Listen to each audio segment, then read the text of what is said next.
Laki pa sa mukha ko. Laki. Ba yung sinabi ko na Maori snapper. Basta seafoods na naman po tayo man. Oh, dyan oh. Tagal.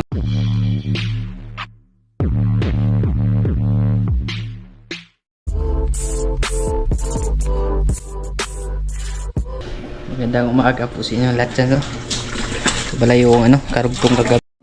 Bali magandang umaga po pala sa inyo lahat dyan. Hindi ako nakapasok mga idol.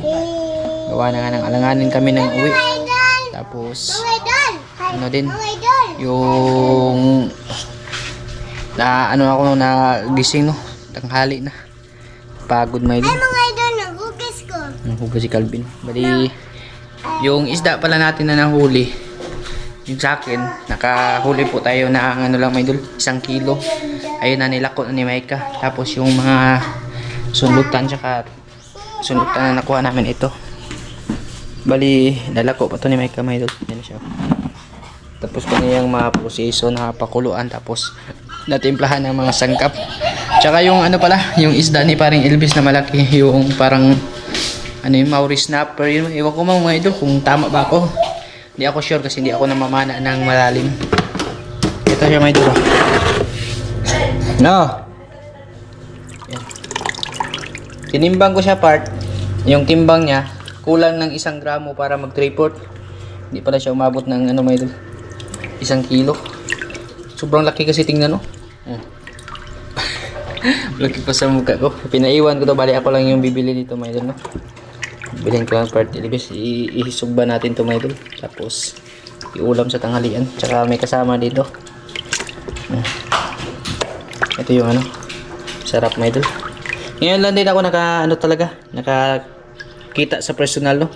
Nakakita na ako nito palagi sa mga vlog ni ni Kuya Nuno Spearfishing, kay Joy Adventure.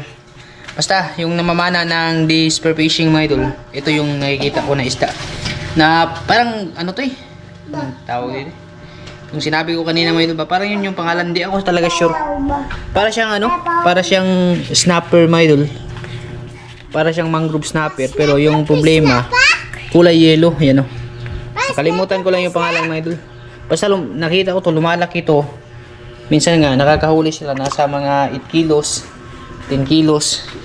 Mill Spearfishing nakakahuli din ng ganyan. Ewan ko lang kung talaga kung anong pangalan, di ako sure. First time ko din makakita talaga niyan sa personal. Sobrang laki. Ang hirap din kunin mga idol kasi nasa pinakasulok ng bato. Tsaka yung mga kinasun po pala na nahuli, ito siya. Nakuha namin, pinakuluan ko na mga idol. Kasama na yun si Maika, umalis na, naghatid na sa sa mga order na sunlutan no. Bali ngayon lang ako tanghali na papasok. Nabutan kami ng unos kagabi mga idol. Pag-uwi namin, sobrang lakas talaga ng unos, kaya naalanganin yung uwi namin mga idol. Hindi tayo nakapasok dun sa trabaho natin. Bali yung isda iihawin lang to mga idol. Itong tatlo, ito talaga yung pambato. Tikim tayo mga idol. Sabi ni Parang Elvis 200 daw binta nito dun sa sa kanila mga idol. Sabi ko ako lang bibili part. Sayang siya pag pag ibenta sa iba, tapos ang laki pa, taba mga idol. Nalamas ko na siya ng asin mga idol, tapos iniwaan para maluto. Laki. Paksit. Tapos ito sa libagyo.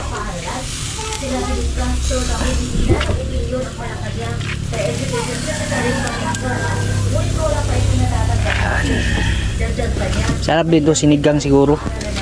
Hindi ko may idol kung anong lasa, pero forma kasi niya parang snapper talaga. Yung mga variety ng snapper siguro magkaparehas lang.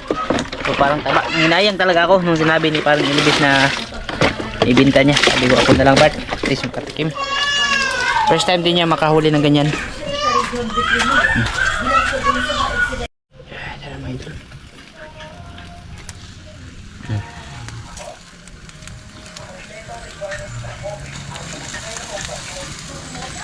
Grabe, kuha mga idol. Mantika ka na eh. Sama ang talaga mga idol na napakataba niya. Nagmamantika. Kamay na natin ito be. Baka hindi pa mapunit.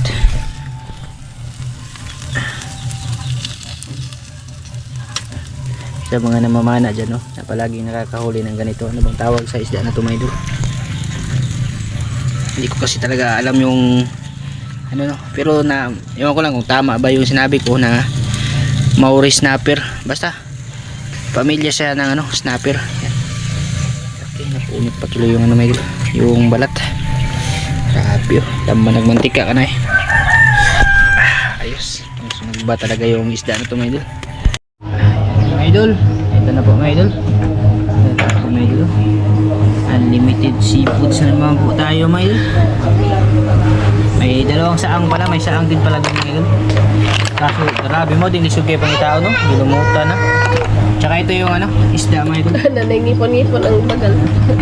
Oh, grabe, ilang taon na ba itong saang na ito, mga idol? Nanangipon na. Pag hindi ka marunong talaga, hindi mo makita to eh. Silingpan kami, mga idol, daming langaw. Kahit kung pala sa inyong live dyan, mga idol. Tirahan lang namin sila mama, mga idol, sa isda. Kasi mamaya na daw sila.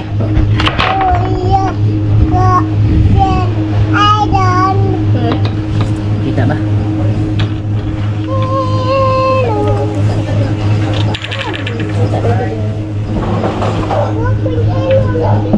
Hindi pa paniod to, mga idol, kaya yung usok mumasa.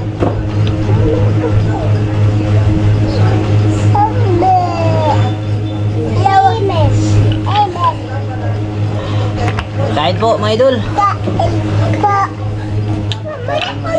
Ay, dito si Dayday sa gilid.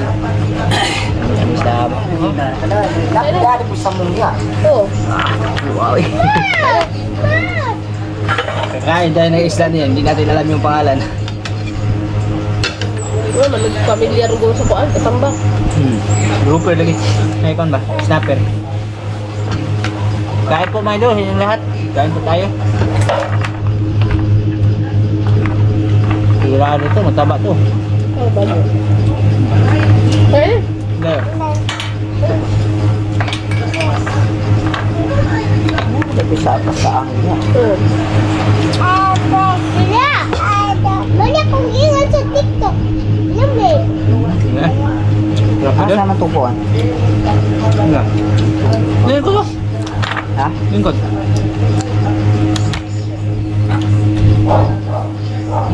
Bukay. Ay kumong din. Bukay siya.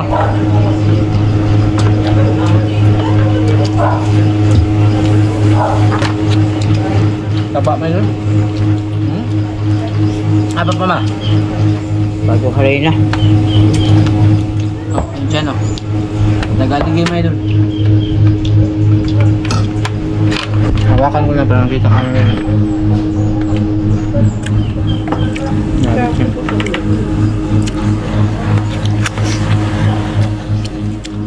Sarap pala ito eh. Kami sila sa isda ano? Taba.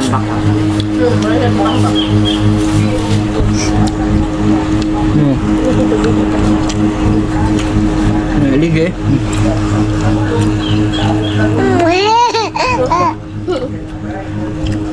Wala apa. Bihod niya may dalo. Ilig eh. Wadi mo lang kaso lang. Nay.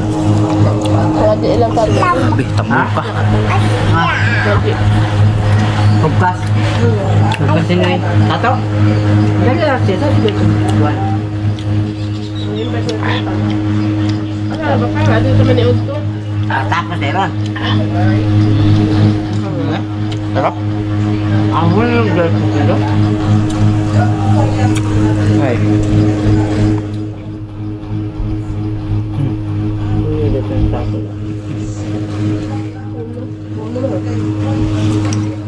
Guys din. Guys, shield din. Anak. Ito kan ano mo? Ito ay. Namisa. Bart. Kain tayo, Bart. Tama ba? Lamig kayo mga isda, Bart. Boy! Ang tagal bago nakuha ito ng fish, Michael? Siguro mga na minuto din. Boy.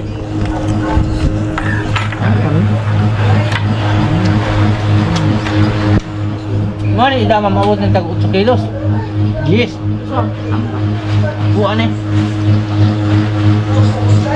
Yan pa yung mga tumutahaba. Tinugon na eh. Tambak eh. Grabe. May sauce, may dala. Ayan siya, no? Yung lasa niya, napakasarap. Ano yung pansinin niyo, kuko may dala. Ano yan, simento. Natuyo na simento ba?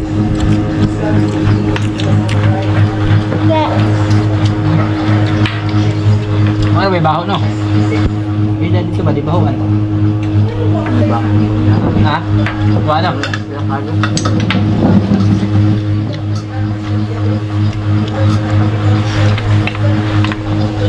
Oh. Tulutan din ang kapakyaw. Yes, mana. Mahugog ba dyan ka? Grabe. Napaka ano niya. Malasadong malasado.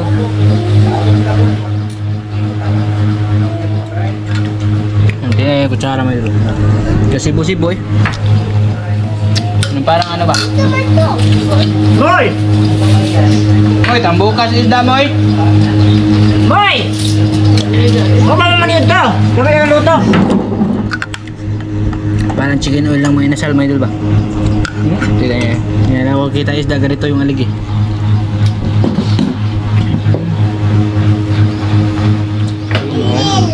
Ha? Grabe. Malo. Baby. Ha? Lagi bagay-bagay lagi. Kaya ba yung kita nga nila binatong 8 kilos ano? Uli no, kunyagi mo. Ano man yun? Baby, sa ibo yan. Ano siliri? Galon siguro isdang 8 kilo may doon. Ni Papa. Grabe. Eh, manap si Nirbe. Si Iboy mo dahil. Ha?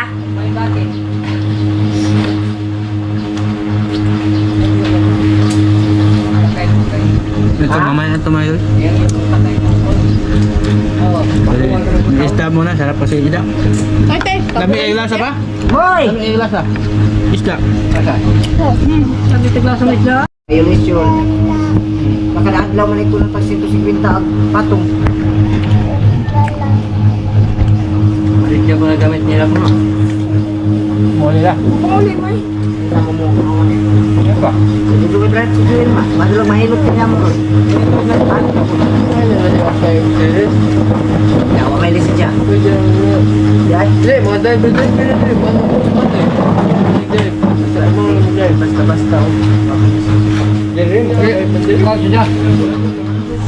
So, na mga idol. Lamisig lasa. Sana makahuli kami ulit. Babalik kami doon siguro sa ano na, sa Biyernes. Kasi sa Biyernes po ay lahutay na yung hunas.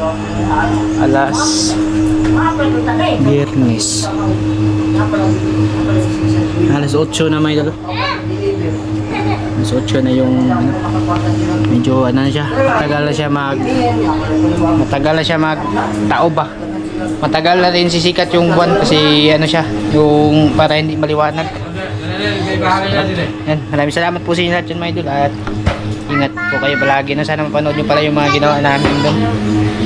Pamana kami mga idol, palaging ginagawa. Pamana, pag-ulam, pabenta konti.